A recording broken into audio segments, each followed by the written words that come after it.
Welcome to the Old Time Radio Westerns. I'm your host, Andrew Rhynes, and I'm excited to bring you another episode. This is one of over 80 episodes released monthly for your enjoyment.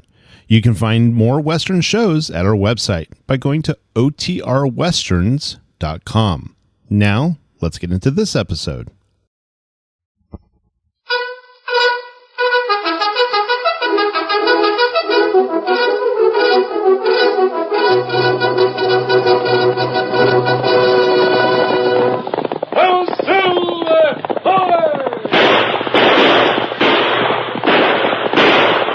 Fiery horse with the speed of light, a cloud of dust, and a hearty hi-yo, Silver, the Lone Ranger.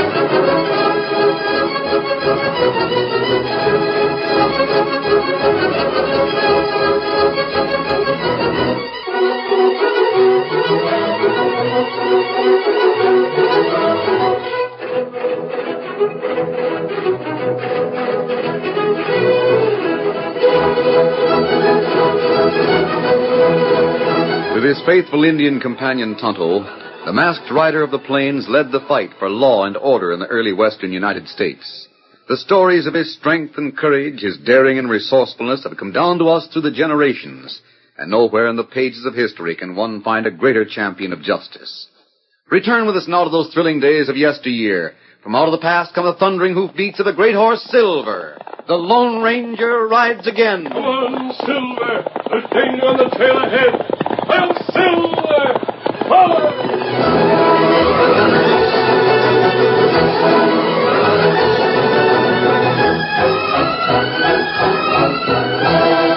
Mary O'Brien and Lieutenant McCullough rode out of the fort and along the moonlit trail at the side of the river. The young officer talked about the Cheyennes and the commission that was being sent to the reservation. But at last he noticed how silent the girl was. He turned in his saddle. What's the matter, Mary? Nothing, Dennis. It must be. You've changed. Never used to act like this when we rode together. Well, it's been a long time. I guess you're right. I've been mighty busy. In fact, we've hardly seen each other since Claire Sumner arrived at the fort. That doesn't have anything to do with it. Doesn't it? Well, naturally, I've tried to make her feel at home. The colonel's asked me over for dinner quite a few times. That doesn't mean... Well... I think it does mean. You've fallen in love with her, Dennis. Have I? No one can blame you. She's beautiful. She's a great lady. I don't like the way you say that. I'm sorry. You just don't understand her, that's all. This country's new and strange to her. If you'd only try to be a little more friendly, you'd realize... I did try to be friendly when she first came, but she made it clear that the colonel's daughter and the daughter of a scout had nothing in common. Oh, I don't believe that. The colonel said time and time again that Mike is the most valuable man at the post. We couldn't do anything without him. Claire admires him, too. I'm not Mike. I'm his daughter. You sound as if you're jealous. Maybe I am. Of your own father? Oh. And don't laugh. It isn't funny. No, I don't suppose it... Whoa, Bess. Oh, boy. Oh, what's the idea? Dennis, if you don't mind, I'd like to ride on alone. Hmm? Please, this is a favor I'm asking. Are you mad at something? No. Well, if you aren't, I am. Oh, that's too bad. I still want to ride on alone. That's fine. That's just fine and dandy. Get around there, boys. Get up. Goodbye, Dennis.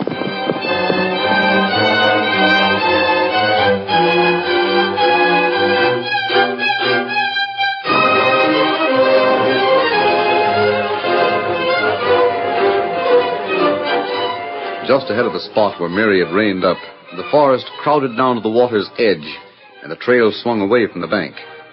Among the trees between the trail and the river, Mary had caught sight of the gray mare that Claire Sumner rode. And at that moment, the colonel's daughter was sitting on the trunk of a fallen tree. Beside her was a young Easterner. This is ridiculous, meeting you out here, Brent. I'm glad you got my message. There's no reason why you shouldn't come to the fort. You forget my uncle, the commissioner's there. Well, what of it? Well, he doesn't want to see me any more than I want to see him. Then why have you come here? What do you have to ask that? It was just to see me. Why, of course. I thought Uncle Gordon would have left for the reservation by now. Do you know exactly when he's going? I don't think it's settled yet. Well, until he leaves, I'm going to stay across the river at Outlaw Point. That awful place? This isn't so bad, and it only takes a few minutes to... What was that? A horse. It wasn't your horse. I think you'd better be going, Claire. I don't want to. Well, it might be someone from the fort. I don't care if it is. Well, I do, for your sake. But when will I see you again? Well, not until my uncle leaves. Promise me that you'll send a message the night before. I'll be over the next day. All right. It's a promise. Come on. I'll help you into the saddle. Thank you. There you are. Goodbye, Mr. Wiley. Oh, I'd like to send my regards to your father, but we'd better wait for that. And don't tell anyone about my being here. All right. It's a secret. Come on, lady.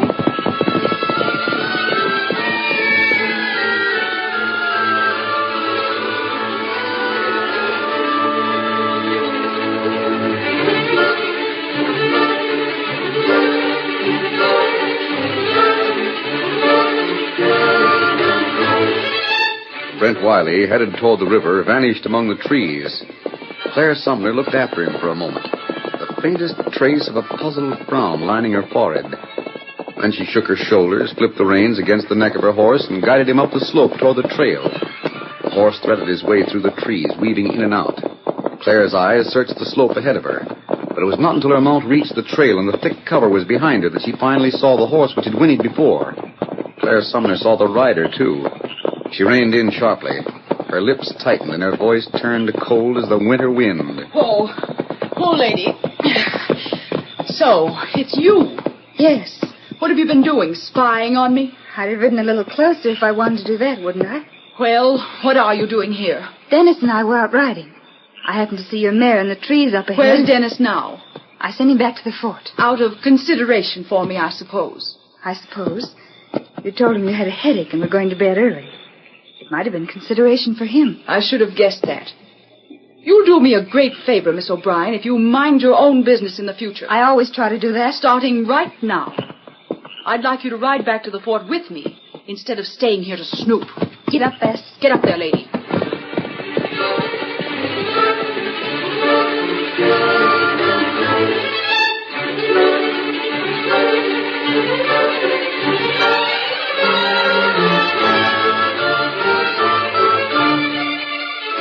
The Lone Ranger and Tonto had made camp on the far side of the river, and it was only a few minutes later that the faithful Indian jumped to his feet. Kimasabi, it better we put out fire. Why, Kimasabi? Men see it from river. You mean you heard something out there? Thought I hear splash. Might have been a fish. No, it not sound like that. Sound like oar splash. Whoever it is can't see the fire now. Come on, we got a little closer to the bank. Their lantern. Yes. That boat came from the fort. Him not row good. Maybe him start upstream from fort. The current would carry him down. He isn't a soldier. No. Tonto not see him afore. He looks like an Easterner. That's right.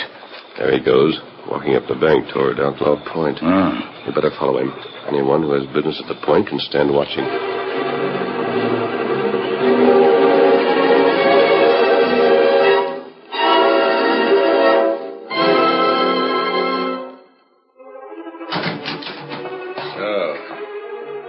Back at last, Brent. I had to wait for the girl. Well? You can congratulate me, Macklin. I'm all set. When does he leave? You mean my uncle? Who else would I mean? It hasn't been decided. Then why did you say it was Now, let me all... finish. Claire's going to send me a message the night before he leaves. Did you tell her why you wanted to know? What I told her's my own business. Now, look here, Brent. It's time you were warned. I don't stand for any double-crossing. You're crazy. What did you say to her? I told her that I couldn't go to the fort while my uncle was still there. She'll send me a message so I can come over as soon as he leaves. And she fell for that? She wanted to fall for it. Oh. So that's the way it is. Well, that's the way it is. Well, I hope you're satisfied. Why should I want to double-cross you? You'd like to see Gordon Wiley out of the way because if he puts an end to the Indian trouble, it means money out of your pocket.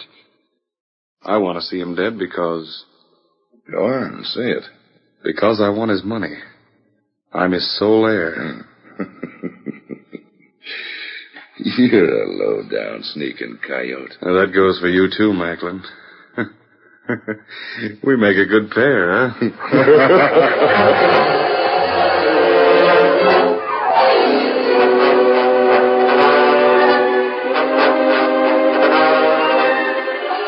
get back to camp, fellow. John Macklin. Him plenty bad. Never been proven, but he must be the one who's been selling the Indians whiskey and guns. Not right. I wish we could have heard what they were saying. Window and cabin shut tight. One thing's sure. Gordon Wiley must get to the Indian reservation safely. He's the only man who can deal with the Cheyennes. We can't let any renegade like Macklin stop him. Why not Wiley take soldier with him? It'll make his job just twice as hard. The Indians don't trust the soldiers. He'll only take a few scouts. Maybe that best. I'm sure of it. It's our job to see that nothing happens to him. Steady, big fella. Come on, Silver. Get him up, scout.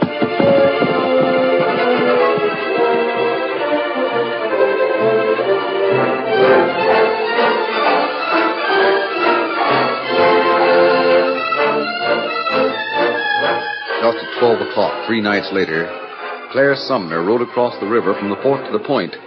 She asked at the cafe where Brent Wiley was staying and then hurried toward his cabin. At last she reached it and knocked on the door. I shouldn't have come, but I had to. He's got to be warned.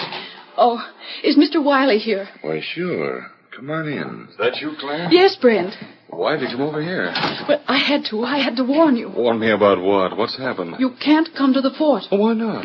Well, I thought I'd paved the way a little, so I told Father I'd had a letter from you and that you were going to pay us a visit. He said that if you showed your face around the fort, he'd have you thrown in the guardhouse. Oh, he would, huh? I couldn't make him explain it all. But why should he talk like that? What have you done, Brent? Well, nothing, Claire. Don't worry about it.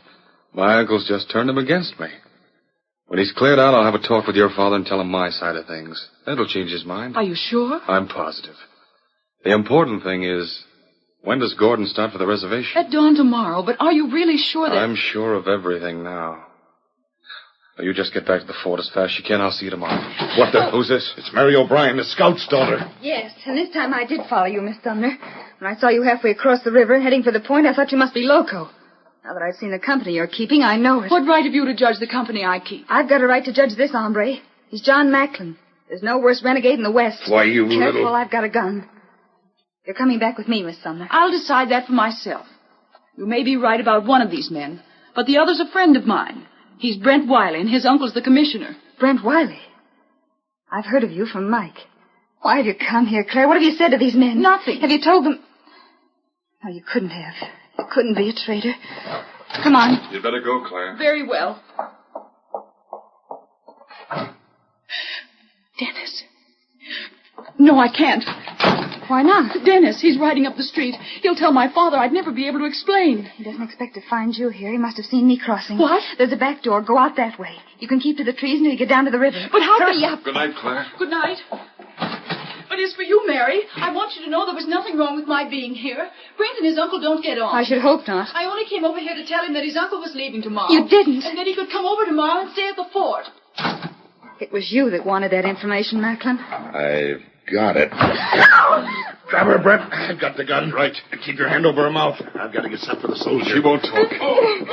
Get her back from the door. Come on, you. Mary, why have you... Look out! We've got to work fast, Brent. I'll get the lieutenant bound and gagged. Then we'll take care of the girl the same way. You're going to leave them both here? Sure. And you may as well know it, Mary. That information was all I needed. Gordon Wiley will start from the fort tomorrow at dawn. But he'll never reach the reservation. The Indians will see to that. Who can do it? There's going to be a war. And every garrison in the West will be wiped out. And I'm going to furnish a spark to blow up the Powder King.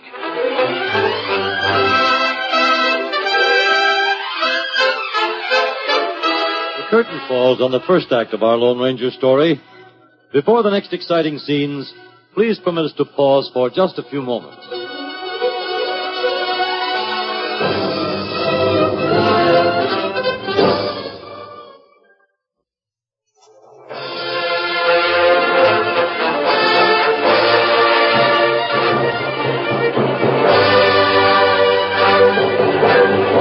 Now to continue our story. The Lone Ranger and Tonto had spent the day on a scouting trip west of the fort. And it was not until an hour after Mary and Dennis had been bound and gagged that they reached the river. They swam Silver and Scout across the stream to the point, and as the great horses scrambled up the bank...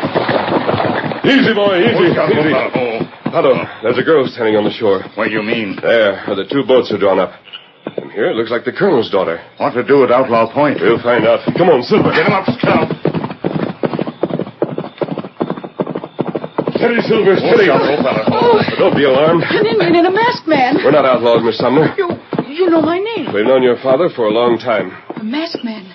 A white horse and an Indian. You must be the Lone Ranger. That's right. What are you doing on this side of the river? It was foolish of me. It was wrong, and now I don't know what's happened. I heard her scream. Heard who scream? Mary O'Brien. I left her in the cabin with Brent and that man he called Macklin. Dennis was riding down the street. I went out the back door and... Oh, it's all so mixed up. I don't know what's happened. I'll try to explain. Well, I just came over here to tell Brent that his uncle was starting for the reservation in the morning. You what? What's wrong with that? That young Easterner staying with Macklin is Brent Wiley? Yes. And you told him? And you told Macklin, too. He was there. Mary said he was a renegade. The worst. We're heading for the cabin. Steady, big fella. Come on, Silver. Get him up, Scout. Wait for me. Claire Sumner galloped her horse, but Silver and Scout lunged away from her with giant strides, urged on to the Lone Ranger and Tonto. The masked man wanted to reach the cabin at Outlaw Point without her. There might be gunplay, and bullets could hit a woman as easily as a man. Together, the white stallion of the paint ghosted through the thick woods, following the narrow trail that curved along the bank of the river. As they neared Outlaw's Point, the ranger flung up his hand. The horses slowed down to a walk. And then another signal from the masked man, and... Steady, boy. Easy. Easy, Scout. Hold, fella. No light, Kimosabe. There, one horse beside the cabin. The cavalry mount. The door is locked. Come on. There's a lamp on the table. Tonto lighted. There they are on the floor. Them hurt? I don't think so, but they're bound and gagged. Here, lamp. There. Oh, thank goodness.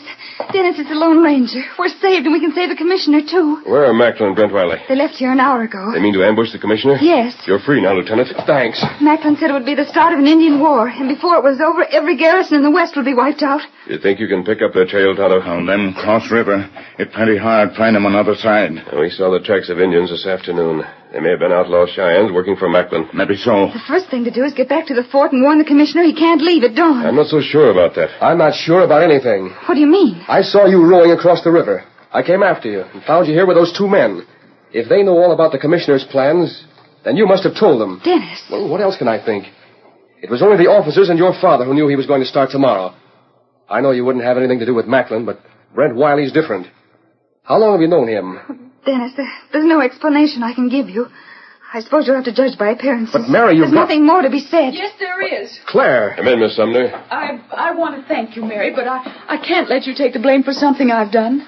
I don't understand what that is exactly, but I realize I've made trouble by coming over here tonight. Let's forget it. No, we can't do that. As long as the commissioner's warned. That comes first. But afterwards, we may be able to use Macklin's ambush to put him where he belongs. Here's my plan. The Lone Ranger and Tonto left the lieutenant to see the girls back to the fort. Once more they crossed the river, and after an hour's hard riding through the forest, they reached the spot where they had found the Indian signs that afternoon. Here Tonto dismounted to examine the ground more closely. There's no track here, Kimosabe. Indian ponies? No, 2 horse. Them shod. Could be Wiley and Macklin. Which way do they lead? Into canyon. The canyon? It's heavily wooded. There's plenty of cover in there. I wonder if there's another entrance. Maybe so. Yeah, we'll hit the back trail for a mile or two, then cross the ridge to the north. Come on, Silver. Get him up, Scout.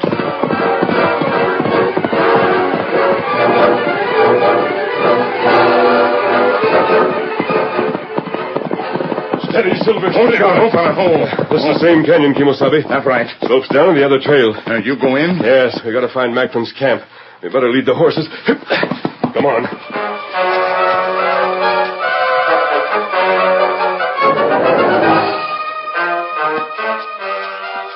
I think I can see a light through the trees. That campfire. We'll try to get a little closer and make sure.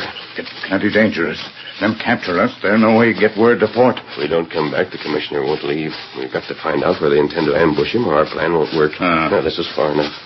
You can make out the faces around the fire now. Oh, they're plenty Indian. Are they from the reservation? No.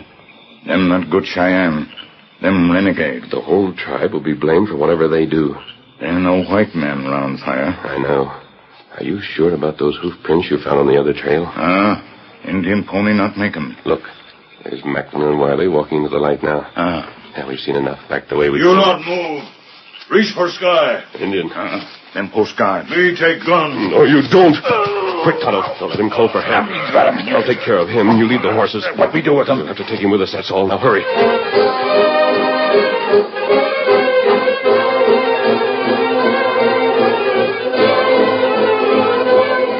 Just at dawn, 2 men rode out of the fort.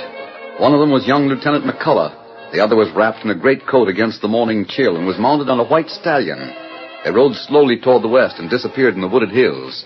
It was over 2 hours later that Brent Wiley hurried toward the campfire. Macklin, what's the matter with you? I've been over on the ridge. He's coming. You sure? I can't see his face, but I know the coat he's wearing. How many men with him? Just one. Yeah, that's good.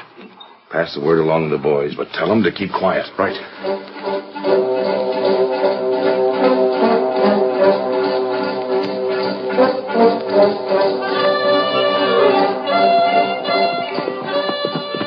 How much farther?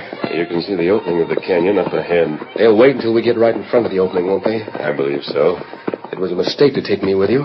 We have some hard riding ahead of us. You're the only man at the fort who's up to it. But they left me bound and gagged across the river. When they see I'm free, Keep your hat pulled down. They won't have much chance to see your face. It isn't far now. No. When they start yelling, we swing to the left. Just follow me. We'll let them keep us in sight, but we'll keep out of range. How far is it to the other canyon? About 5 miles southeast. Back toward the fort, son? Yes. There they are. Come on, Silver. Get up, boy.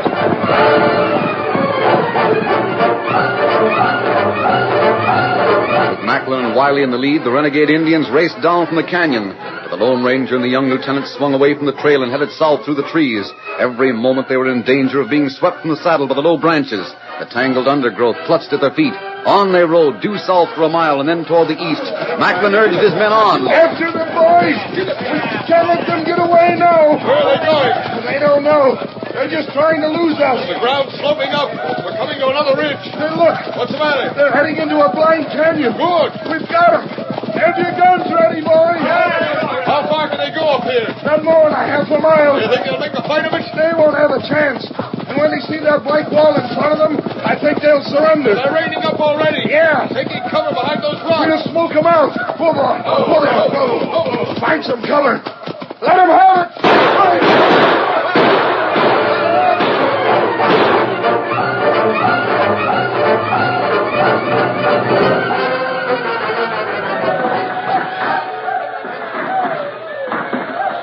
How long do we have to hold out, Master? Why, Dennis? Are you running short of ammunition? Sort of. Hold your fire until they charge. Well, that's right now.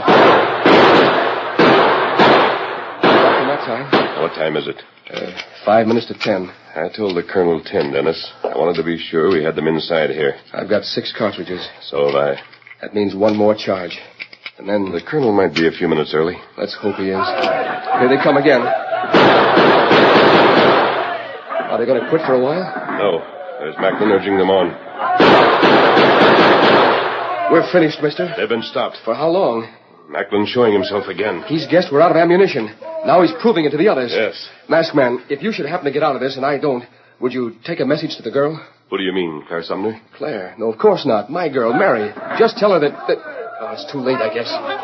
No, it isn't. It's the Colonel and our boys. They got here in time. The Indians are giving up. Where's Macklin? I don't see him. There he is, trying to climb up the side of the canyon. He'll get away. Nobody's noticed him. Here, Silver. What are you going to do? I'm going after him. But your gun's empty. I'll get another from Tonto's steady big fella. Come on, Silver.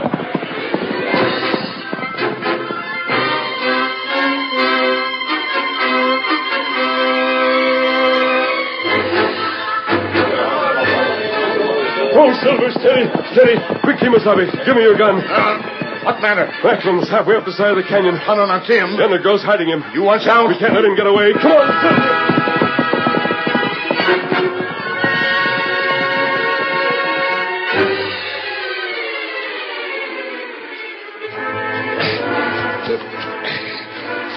Almost to the top. Once I get there, they'll never find me. I'll get even for this. Stop or I shoot. What the... There he is. I can't miss. Oh, the gun. Where is it? I shoot with my left hand. Next time, I'll come closer, Macklin. You aren't going to get me. I'll show you.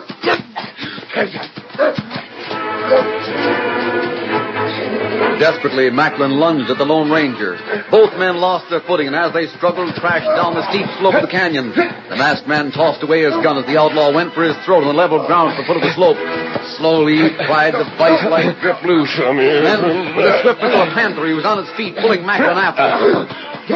Don't hit me. You've had enough, then? Yeah, I've had enough. Good work, masked man. We saw you coming down the slope, but we were afraid to shoot. Here's your prisoner, Colonel.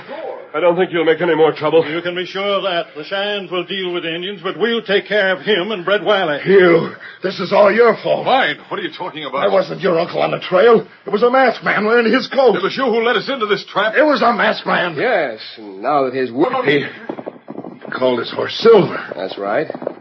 And just in case you still can't figure out what's happened, that was the Lone Ranger.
The story you have just heard is a copyrighted feature of the Lone Ranger Incorporated.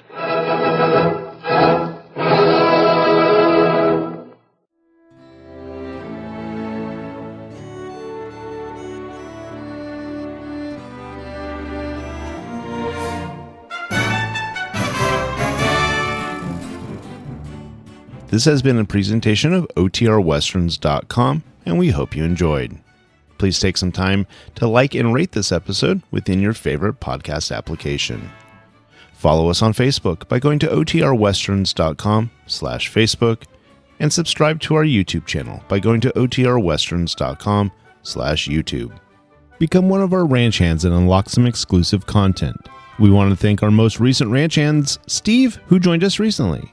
You too can join by going to OTRWesterns.com/donate. Send us an email, podcast@OTRWesterns.com, and you can call and leave us a voicemail, 707-986-8739. This episode is copyrighted under the attribution non-commercial share-alike copyright. For more information, go to OTRWesterns.com/copyright. Have a great day, and thanks for listening.